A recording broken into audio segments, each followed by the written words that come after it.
The Holy Gospel is written in this fourth chapter of St. Luke, beginning at the first verse.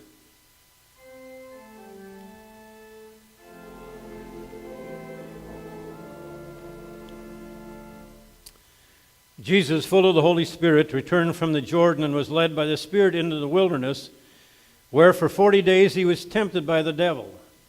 He ate nothing at all during those days, and when they were over, he was famished. The devil said to him, "If you are the Son of God, command this stone to become a loaf of bread." And Jesus answered him, "It is written, man does not live by bread alone." Then the devil led him up and showed him in an instant all the kingdoms of the world. And the devil said to him, "To you I will give their glory and all this authority, for it has been given over to me, and I give it to anyone I please. If you then will worship me, it will all be yours." Jesus answered him, "It is written, worship the Lord your God and serve only him." And then the devil took him to Jerusalem, and they placed him on the pinnacle of the temple, saying to him, "If you are the Son of God, throw yourself down from here.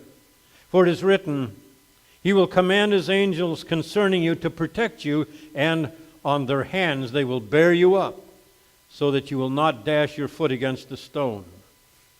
And Jesus answered him, "It is said, do not put the Lord to the test." When the devil had finished every test, he departed from him until an opportune time. Here ends the gospel for the day.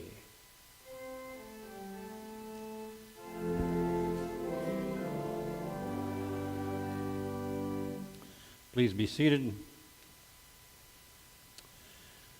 This is a familiar text that you've all heard before, and usually it's very easy to go down the three temptations of the devil to Jesus in the wilderness and have a very pat, consistent explanation of this particular text. The devil tempts Jesus with all the things that are important. He says, "I'm going to have you have a full course meal with no limitations, give you security, power, and privilege. All you got to do is come and worship." I guess the question I would like to ask you this morning, in trying to come up with some kind of a different presentation on this particular text, is what's your temptation today? And maybe as you go through the week, that's one of the things that you can examine in yourselves.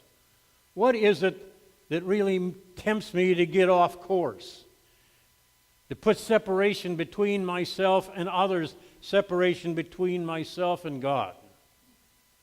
Usually the answers that we come up when we talk about temptation really are very minor in the absolute course of things. We single out some particular sin. And when we talk about giving up something for Lent, we get even more simple and less important. We give up something that we like as sort of a discipline, but we intend fully to take it up again when Lent is over. I don't know what good that does. I guess in some people it's a spirit of discipline, but I don't think it really gets to the issue of anything like sin. Now, I think that there are three real sins that are really important and trouble us all on a daily basis. They are the real sins of the world, the one that really keep you away from accomplishing your destination as God's child. You might think of others. If you do, I would like to have them during the week. But these are the ones that I think are really critical.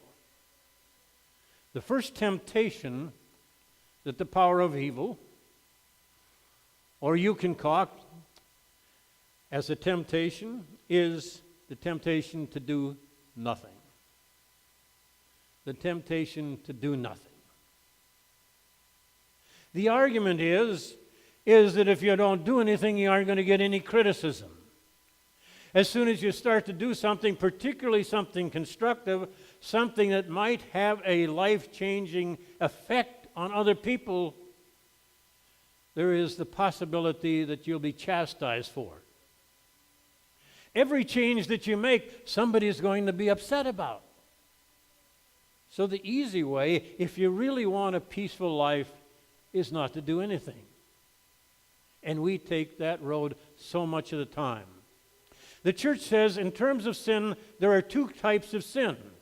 One is the sin of commission, the other the sin of omission. And the second one is much worse than the first.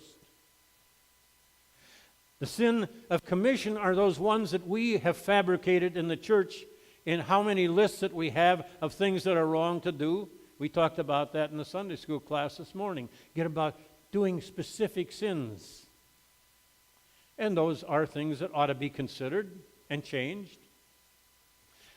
But I think the real problem that we have is too much of the time we have the power to do something positive, either in our own life or the life of others, or in terms of God's kingdom, and we don't do anything at all. And that's a problem throughout society. Medicine tells us that the reason people die is because they don't stay on top of their health. They don't do the early warning signals of a disease. And if you don't do anything, it will cause you to die, sometimes far too early in life. So keep alert. If there are changes in your body, pay attention to them. It's trying to tell you something. But it's so easy to say, I'll do nothing. I don't want to know the answer if I've got something wrong. If I need an operation, it'll cause pain. So let me let it go as much as I possibly can. The motivators tell us that the people who really achieve something in life are the ones that show up. The ones that make an effort to be there and really do something when they get there. We just went through an election not too long ago. What are the people who are involved in politics most concerned about in election year? Who's going to show up and vote? You ask the people, how is the election going to go? And they say, well, it all depends who comes to the polls. Yes, it is. Because there's a great majority of people that are going to stay home, complain, and not have done anything about it.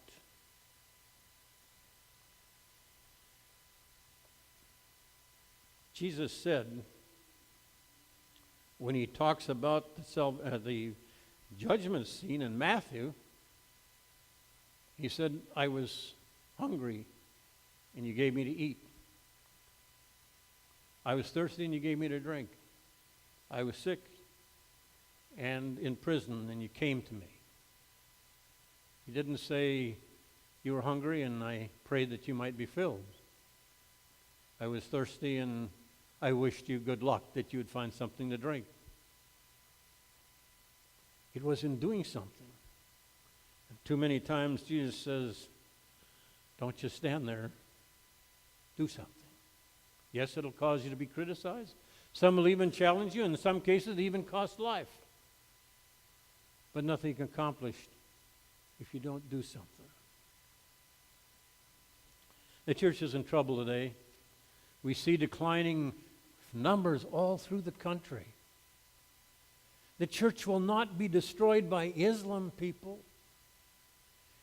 It will not be destroyed because we practice some kind of right or not some kind of right.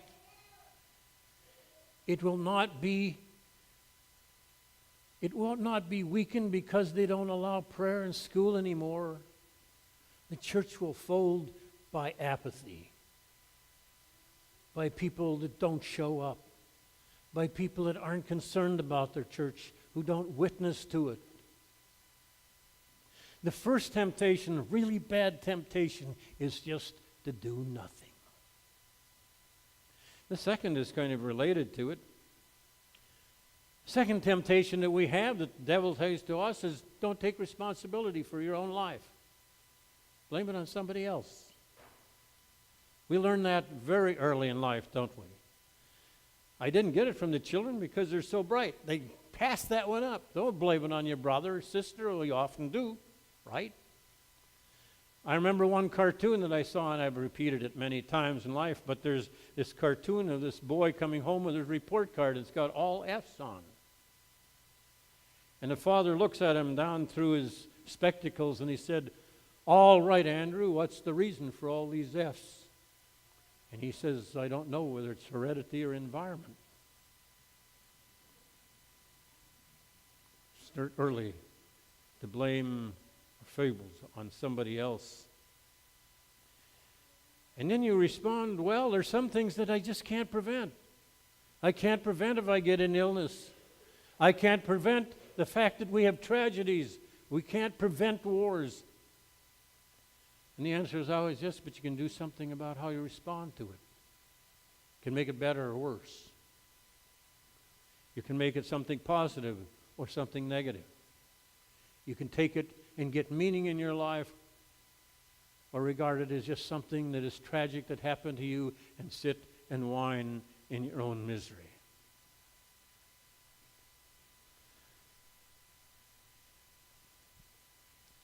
The third temptation that we have is to make ourselves always the center of everything that we do. This was the power of the third temptation of Jesus in the wilderness, wasn't it? Fall down and worship me, and everything in the world is yours. That's just simply making yourself the center. That's all it is. That was the problem of Adam and Eve in our first story in the Old Testament. God says, "I'd like you to do this," and they said, "Well, excuse me, but we'd like to make our own decisions because we think our decisions are better than God's." The temptation is always to center on ourselves because we say we have to look out for ourselves first. And there's a certain amount of truth in that. You can't do much for other people if you're a mess yourself. So get yourself straightened out. But the center of that focus has been, because I get well, I can do something good for somebody else. I can meet them in their sorrow, in their trials, in their tribulations, because I've gone through it myself and overcome them.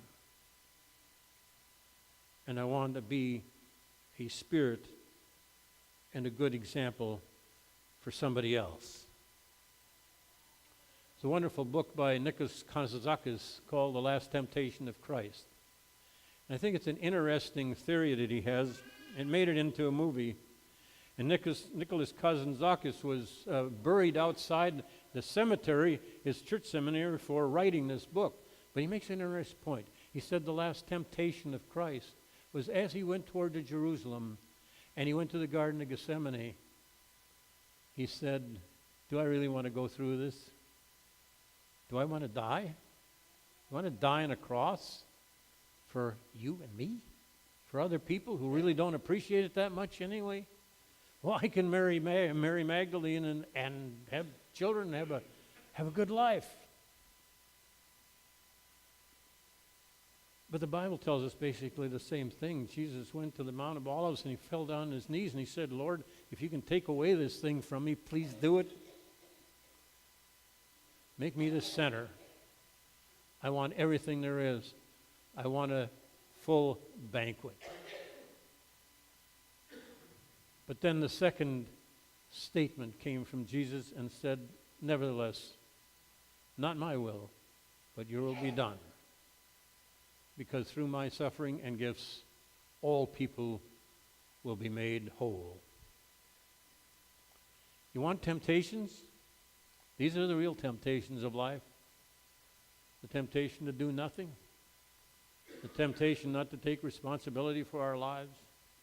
The temptation to make ourselves the center of all our actions.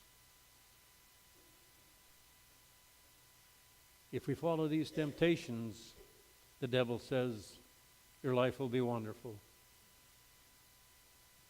The reality is, if we resist these temptations, life will still have its problems, but it will be what God intended us to be. Amen.